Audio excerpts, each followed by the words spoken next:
The 7th regular session of the 14th Sangguniang Panlungsod is now called to order. Kindly take your seat for the roll call. Honorable Cecilia B. Velus Diaz, City Vice Mayor and Presiding Officer, present. Honorable Jesse R. Albio, City Councilor, present. Honorable Joselito S.A. Del Rosario, City Councilor, present. Honorable Gil G. Rosales, City Councilor, present. Honorable Melvin Ramon G. Benafe, City Councilor, present. Honorable Hilda Gail R. Abunal Gomez, City Councilor, present. Honorable Vidal P. Castillo, City Councilor, present. Honorable Jose C. Ranyola, City Councilor, present. Honorable Jose B. Perez, City Councilor, present. Honorable Salvador Del Castillo, City Councilor, present. Honorable Antonio B. Beltran, City Councilor, present.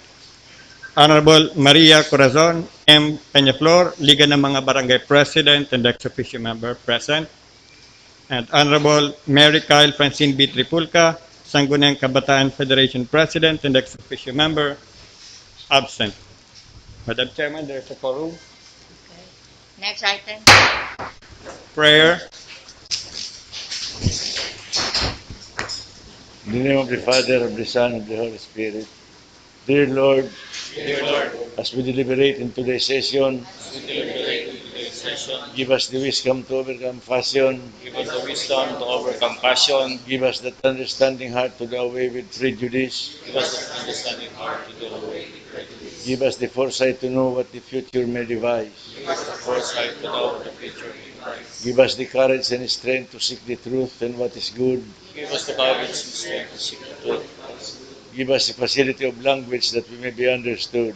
Give us the facility of language that we may And finally, our Lord, make make us worthy public servants of the city. worthy public servants of the city. We deeply love and highly honor We deeply love and highly honor Naga City, Naga City, the heart of Bicol. the heart of Bicol. Amen. Amen.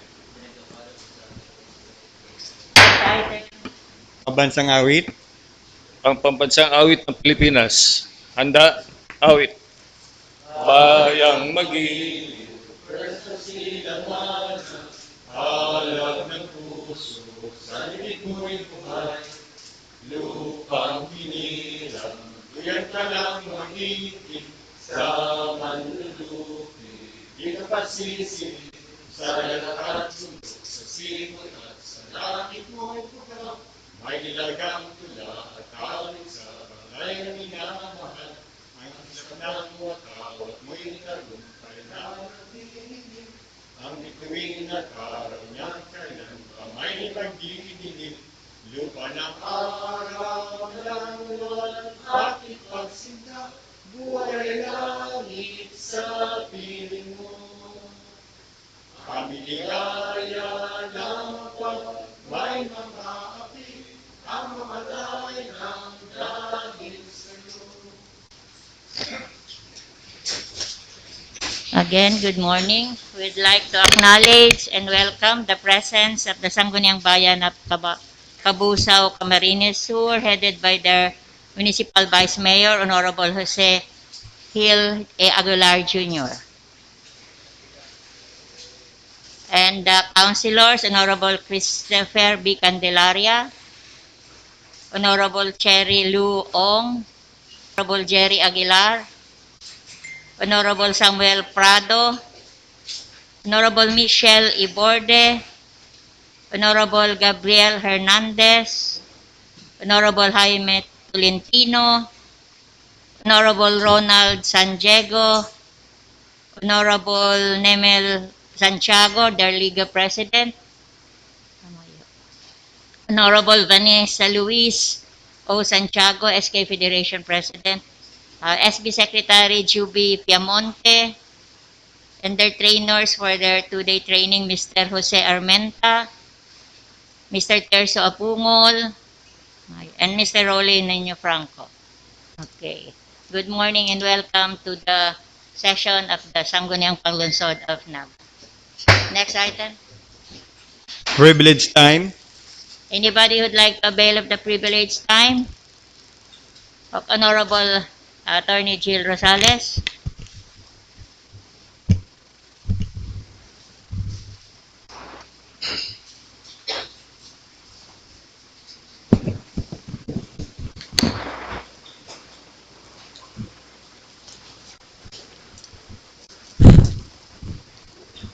Madam Presiding Officer, Vice Mayor Nene Diasis, fellow members of the Sangguniang, our guests this morning, and those watching online, pleasant morning to all. Things are looking very exciting for the upcoming celebration of the 2022 Peña Francia Week, especially since it's been 2 years since we last had a full-blown festive week.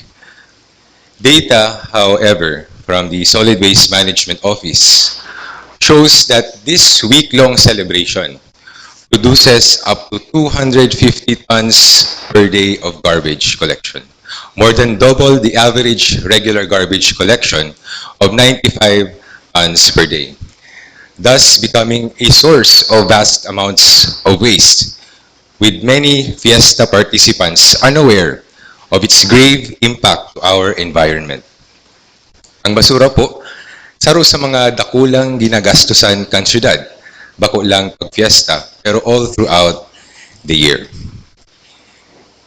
Is there something that the city government should do about this, or should we just let it be? Upon the suggestion of some concerned citizens, a resolution is being proposed by this representation to be included under our special business or order aimed at promoting environmental responsibility in the celebration of the 2022 Peña Francia Fiesta, and urging the collaborative commitment of the City Government of Naga, the Archdiocese of Cáceres, the business sector, and civil society groups. True, there will be inconvenience. Some may say that this is too radical of an approach, but environmental concerns are our moral obligation to address and should be beyond the issues of comfort and convenience. Dear colleagues, the policies towards this objective are already in place, such as the Plastic Bag Regulatory Ordinance in 2019, authored by the Honorable Salvador del Castillo and the Honorable Jose Perez, and so many others as early as the 1990s during the time of former Councilor Sim Adan. What we simply lack is the strict enforcement and implementation. But if we can set ourselves, the city government, as examples towards this advocacy, only then can we be more effective implementers and policymakers. If key players in this Peña Francia Fiesta would lead in this advocacy and be good examples in the reinforcement of waste reduction measures by, among others, encouraging reusables, adjusting food and consumption delivery systems, and strictly prohibiting single-use plastics, packaging, decorations, I'm optimistic that we will greatly reduce our garbage and further promote the people's right to a balanced and healthful ecology.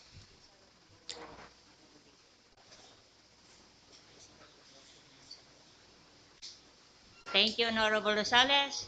Anybody else would like to avail of the privileged time? Honorable Albios?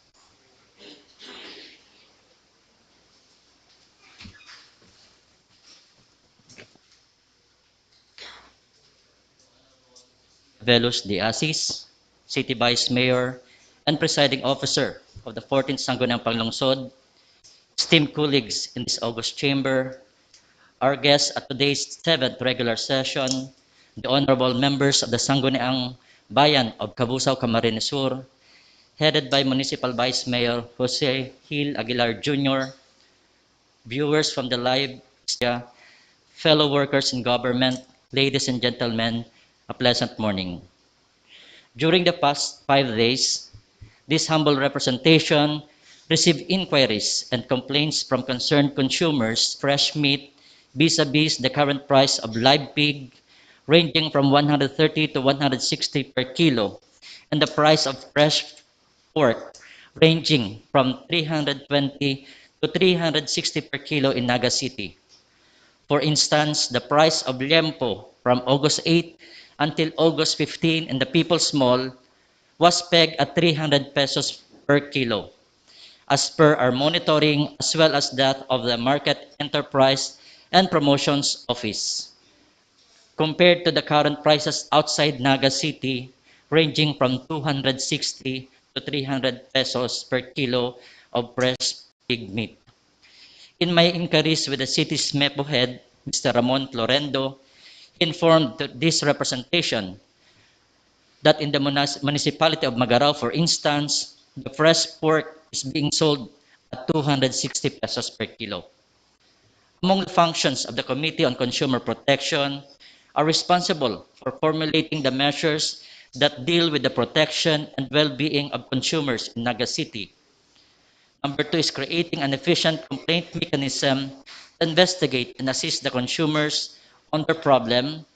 Number three, ensuring the dissemination of information and literature pertaining to consumers' rights. Number four, establishing linkages with local or national government agencies concerned and encouraging and initiating the organization of consumer protection groups to strengthen the position against business malpractices.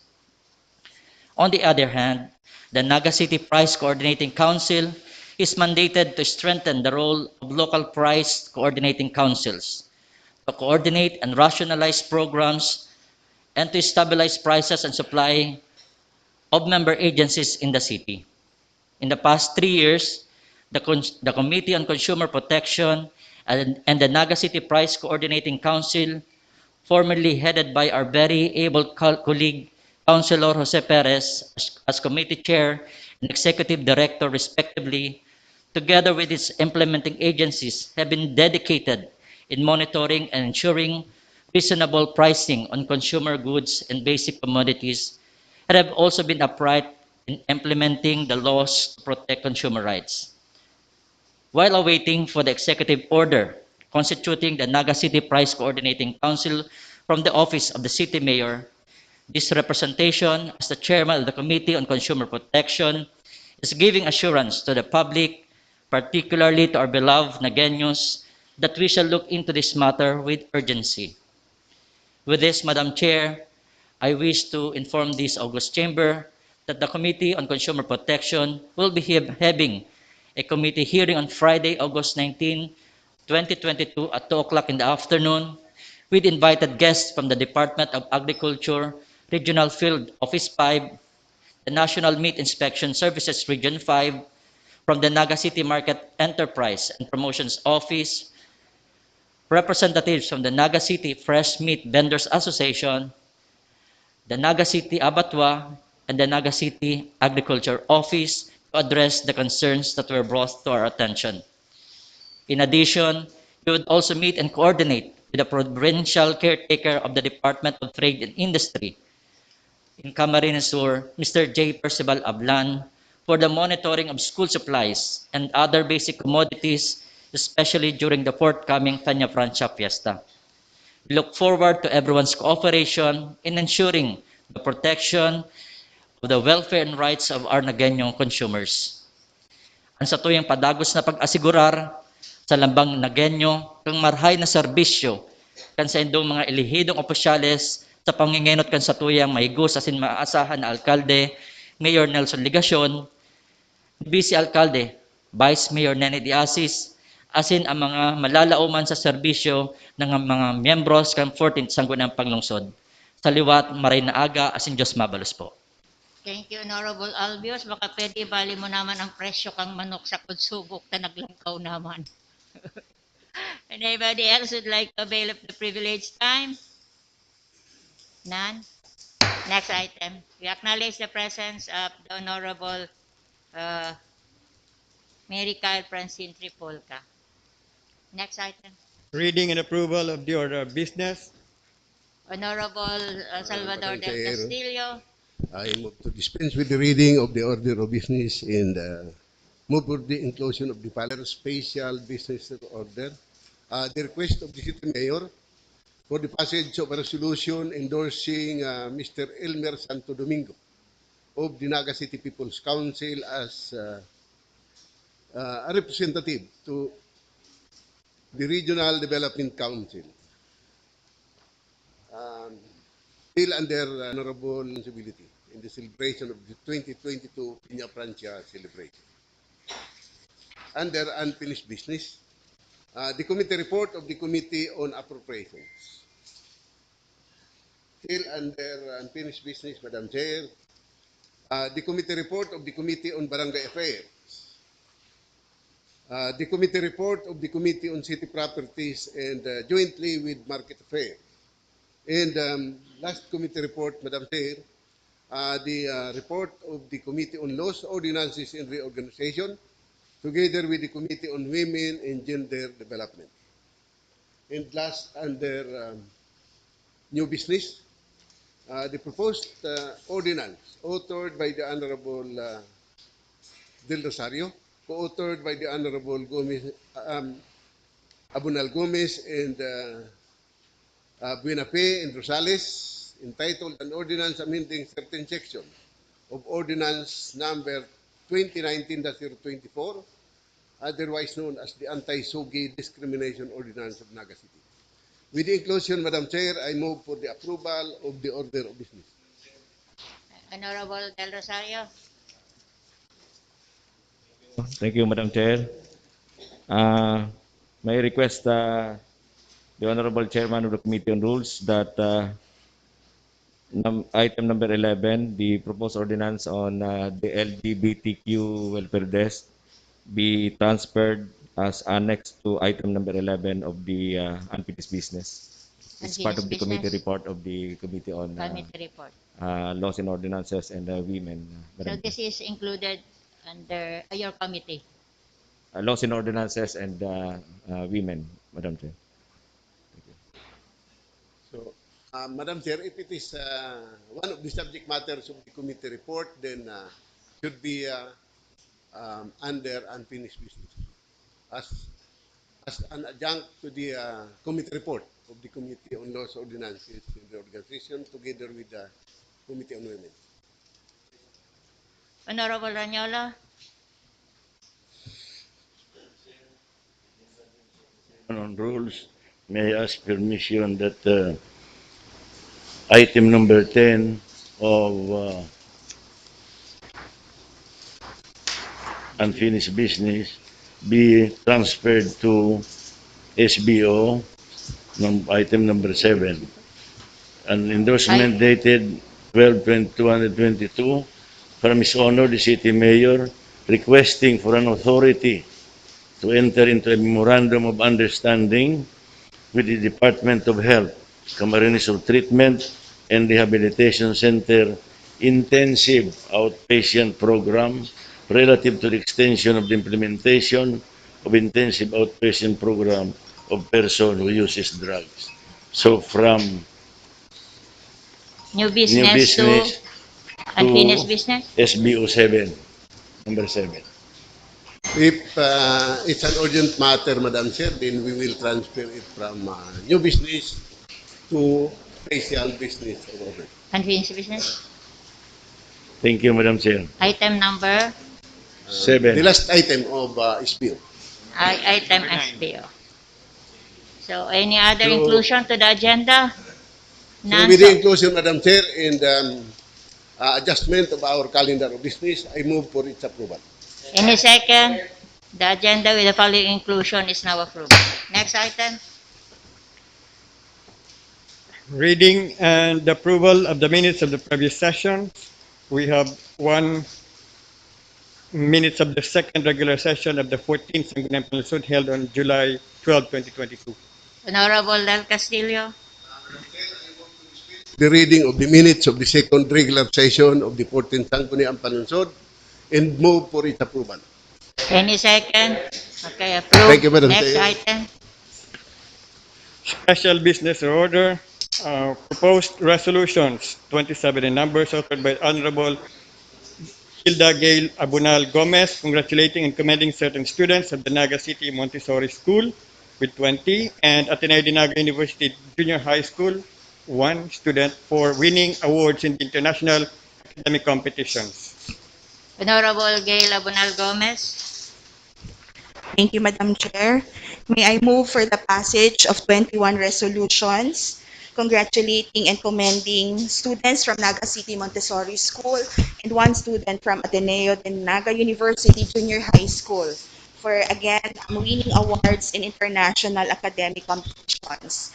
The students are Sasha Adrian Litam, Trisha Venice Orbita, Cian Anthony Senyar, David Samuel Cheng, Sam Katie Juan Ross Nacario, Michelle Villanueva Jericho Villegas, Angela Trisha Borromeo, Akisha Dane A. Gregorio, Terence Evangelista, Adriedo Ruteo Ancheta, Anelia Jose Vasquez, and Kent Barameda, all from Naga City, Montessori, Madam Chair. And another resolution, Madam Chair, which I co-author with the Honorable Jessie R. Albios, congratulating Arwin Jose F. Vasquez from Ateneo de Naga Junior High Schools. I move, Madam Chair, for the passage Any of the second to the resolutions. motion? Thank Honorable you. Kylie Tripulca. I'm in support of the resolution. However, just a point of clarification, we are preparing 27 resolutions, but I think there are only 21 awardees po for the said resolution. May we clarify Chair. from Honorable Gail. Madam Chair, I think that is a typographical error. There are Yes. only 21 resolutions. only 21. Thank Okay, you, thank Madam you, Chair. Honorable Gail and Honorable Kylie. Honorable Perez.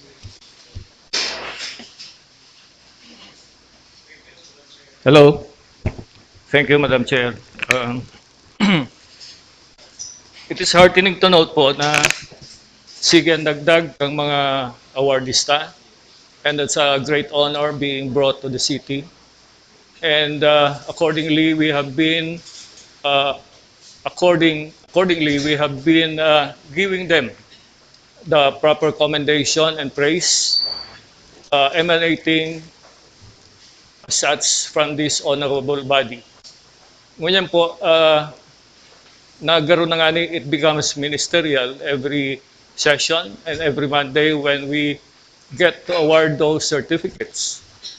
I would like to suggest that a matter like this should be taken as into a joint and collective motion as a whole expression of this body and in particular and the City Hall in general. Nagigipong total dinadaraman sa opisina ta and nagiginanganing ministerial because of the similarity of the awards, and therefore I would like to suggest that, Your Honor. Okay, we will take that notice of that, but it is the initiative Yes. of the particular councilor to learn about these awards that they will be given to the students. So I Yes. think it's just proper that the proponent will also be given recognition for that initiative. Of course. But if the proponent will agree to your suggestion, then that's good. You can ask the proponent if he wants to make it a joint and collective motion. Yes, of course. Because actually, may mga instances na nagraraning man sa iba, kundi sinasabi mo na dumaan na lang kay ano o sa secretariat. Well, may man pong problema. In fact, the proponent gets the credit for it dahil sinda mismo ang dinudumanan kay itong parents or itong mga faculty members. Kundi gusto ko lang sabihin na it becomes a collective exercise ang satuyang pagtaong honor. Kaya I think it's just proper na gibutan na lang lugod na joint and collective motion. Total araman kay itong estudyante kung isa sila nagdulog. Okay, And thank you. si saya nagpreparar kang draft resolution. Thank you, Honorable Perez. So if the movant of the resolution would to take it upon himself or herself that it will be a joint motion, that's his or her prerogative. Okay, Honorable Kylie Trifulca first. I get the sentiments of the Honorable Perez. If we could remember po, our practice last 13th Sangguniang Panlungsod was to retain the authorship of the sponsor of the resolution, but we also pass this in joint and collective motion. But to give courtesy po to the one who they did the effort to, syempre po, to prepare the resolution, we place there po in our resolutions the authorship po of the sponsor of the resolution, the sponsor or the authorship of the resolution, but then we pass it in joint and collective motion. So maybe we could also practice that in the 14th Sangguniang Panlungsod. Thank you, Madam Chair. Thank you, Honorable Trifulca. That's why what I'm saying is we take note of the proposal of the Honorable Perez, but it's up to the proponent or to the take the proposal of the Honorable Perez. Honorable Del Castillo? Motion raised by the Honorable Perez. Only limit those who will be Given awards? honored by uh, by just limiting the award to be given to the gold or the first, second, and third placer in any event. Because I observed that our resolution is now being somewhat very cheap, Madam Chair. Just to add prestige to the resolution of this honorable body.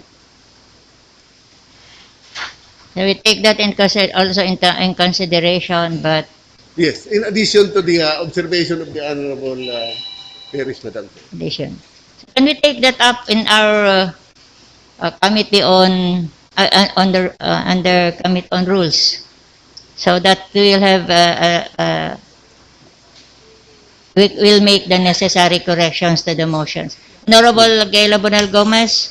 Yes, exactly, Madam Chair, my suggestion. I understand the sentiments of Honorable Perez and Honorable Kylie Tripulca. I have no objection, Madam Chair. However, I would like to reiterate that these are requests coming from the schools themselves, and to also respond to the concern of the Honorable Del Castillo. We have awarded the first, second, and third awards only, Madam Chair.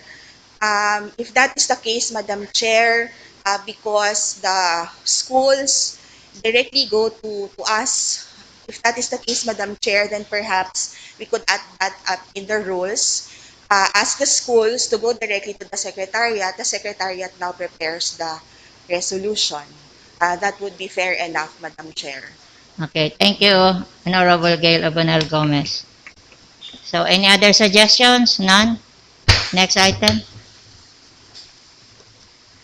Proposed resolution authored by Honorable Jesse R. Albios, co-authored by Honorable Hilda Gail Abunal Gomez, congratulating and commending Francesco Gabriel Capachete of St. Joseph School for winning the Silver Award in the 2021 Fermat Mathematical Olympiad. Honorable Albios? Thank you, Madam Chair. Francesco Gabriel Capachete, grade 1 pupil of the St. Joseph School, won Silver Award in the 2021 Fermat Mathematical Olympiad, sponsored by the International Champions in Education, Manila, last March 12, 2022. So I move for a passage of a resolution congratulating and commending Francesco Gabriel Capacity of St. Joseph School. Any So- second? Approved. Next item. Proposed resolution authored by Honorable Jesse R. Albios, co-authored by Honorable Hilda Gail Abunal Gomez, congratulating and commending Francesco Gabriel Capachete of St. Joseph School for winning the bronze medal for grade 1 pupils of the 2022 Challenge for Future Mathematicians. Honorable Albios?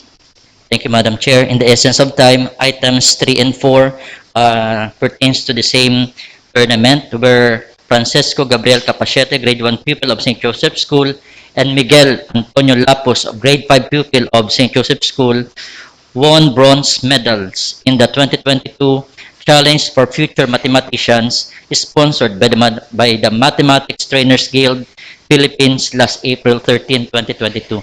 So I move for the passage of an individual resolution for Francisco Gabriel Capacete and Miguel Antonio Lapos. So move, Madam Chair. Any second? Approved. Next item.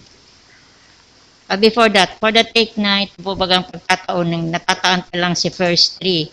But this is kaya the first, hindi kaya baga sinaging kansangunian, nataan pa man yung commendation.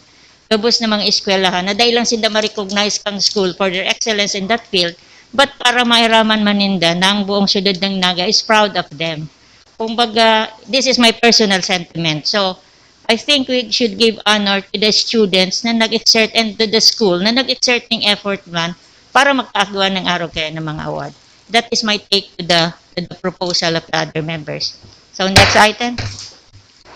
Letter dated August 5, 2022 of the Son of the City Mayor requesting for the passage of a resolution authorizing the grant of 18,000 pesos financial assistance which will serve as registration fee of the Naga City futsal team in connection with their participation in the 2022 University of Asia and Pacific National Intercollegiate Futsal Tournament under 23. Honorable Albios, Committee on Appropriation. Endorsement by the City Mayor of the Naga City Futsal Team in connection with their participation in the 2022 U23 Joint and Collective Motion. So- Honorable Salvador del Castillo. Comment? Resolution, but I think we should specify the source from Ah, which yes. the 18,000 will be Oo. charged. Should Honorable be Albios. charged against the donation account of the office of the mayor. Yes, from the donation accounts of Yes. the City Mayor. Thank you, Madam Chair. The Honorable Albios. By the Honorable Del Castillo, Madam Chair. So this will be charged on the donations account of the City Mayor. So on motion duly seconded, approved. Joint and collective motion. Next item. Proposed resolution authored by Honorable Jesse R. Albius, co-authored by Honorable Gil G. Rosales, Honorable Vidal P. Castillo, Honorable Salvador M. Del Castillo, and Honorable Maria Corazon Empeña Flor, creating the technical working group for the formulation of the new urban center development plan and the implementation of the Naga City housing projects for its socialized housing program, and once approved by the city government, monitor the implementation thereof. Honorable Albios. This resolution is similar to the resolution of the one-time big-time housing program of the city government, and the intent of the of the principal author together with the co-author is to discuss and deliberate this on the committee level. So I move that this be referred to the Committee on Housing and Settlement. Thank you, Madam So Chair. this matter is referred to the Committee on Housing and Settlement. Next item. Letter dated undated endorsement from the city mayor requesting for the passage of a resolution endorsing Elmer Santo Domingo of NCPC as private sector representative of to the Regional Development Council. Honorable Ranyola.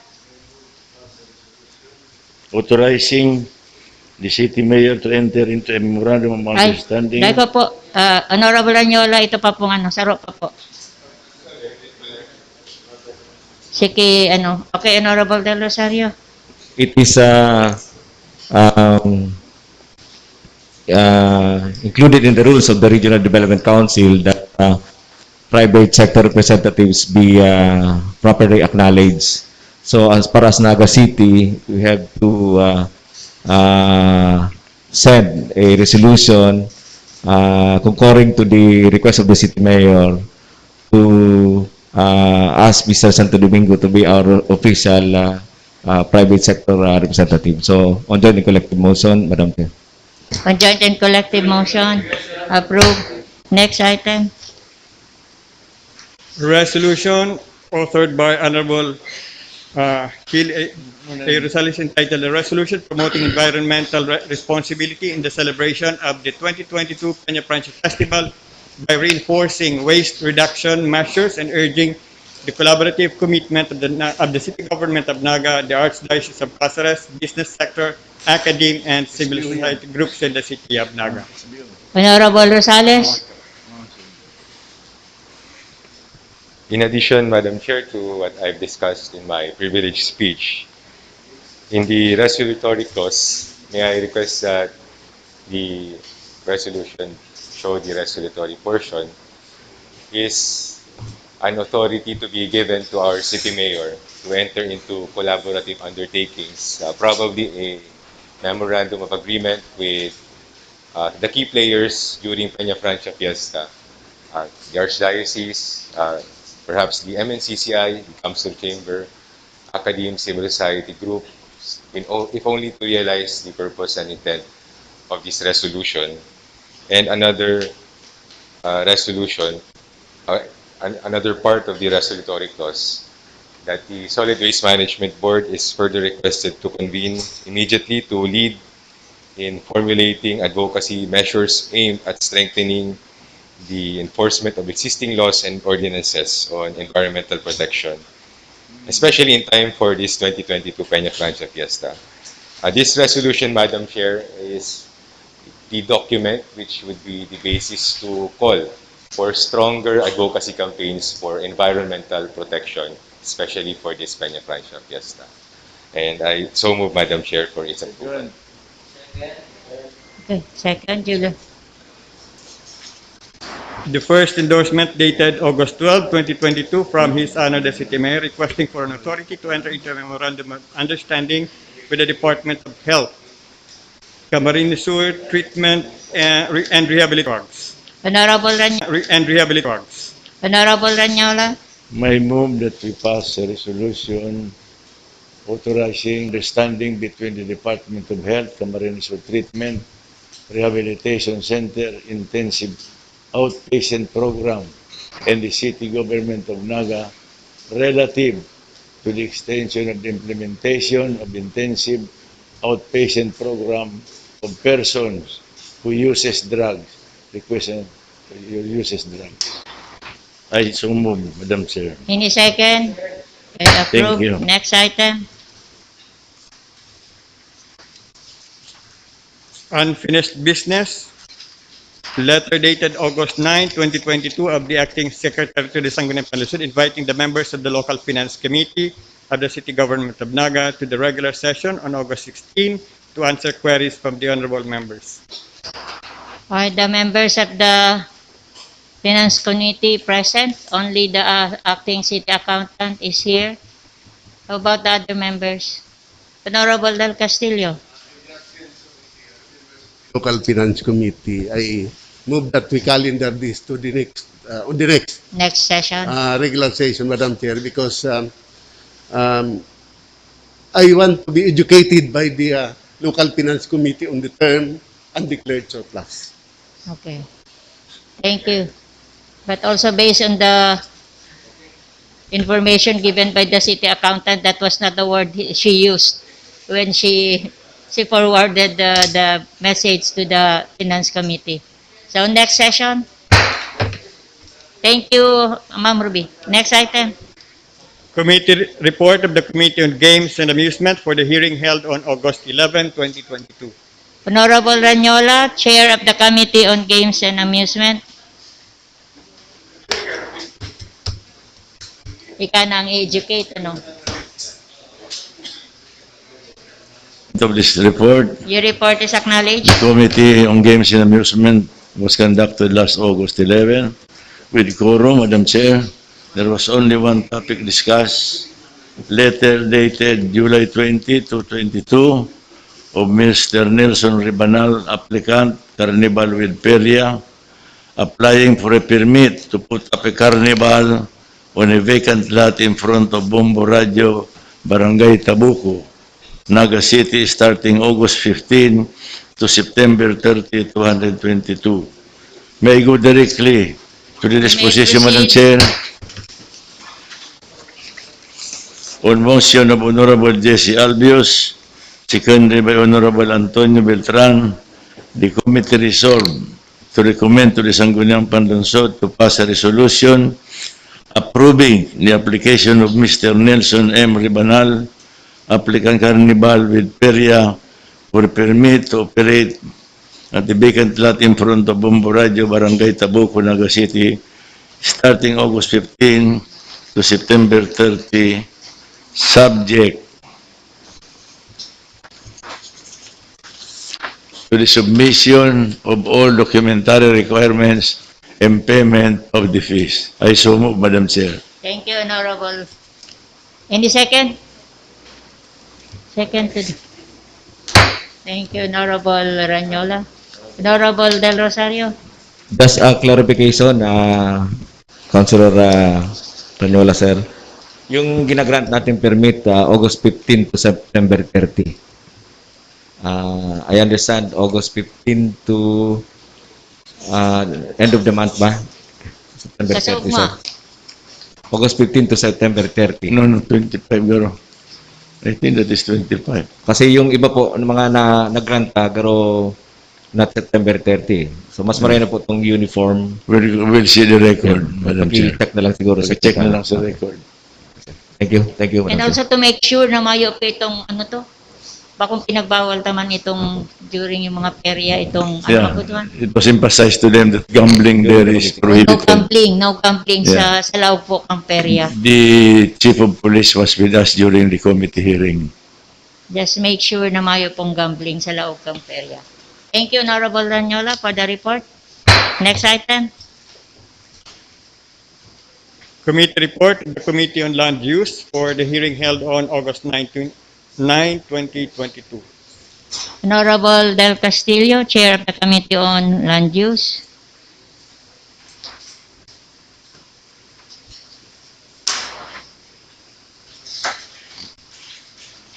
I move for the acknowledgement of the report of the Committee on Land Use. Your report is acknowledged.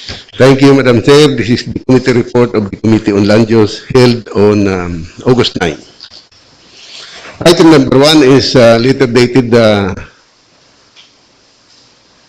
from the City Planning and Development Office providing a narrative as to the application for rezoning of McDonald at Concepcion, Pequeña, Naga City as directed by the Sangguniang Panlungsod. May I move directly to the disposition, Madam You Chair? may proceed.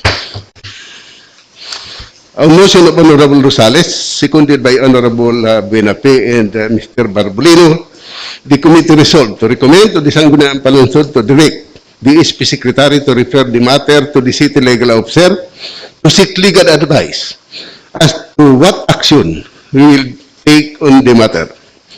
Furthermore, the City Planning and Development Coordinator and the City Engineer's Office is also directed to provide the City Legal Office any document that may be necessary to guide them on their legal opinion. So, Madam Chair, on this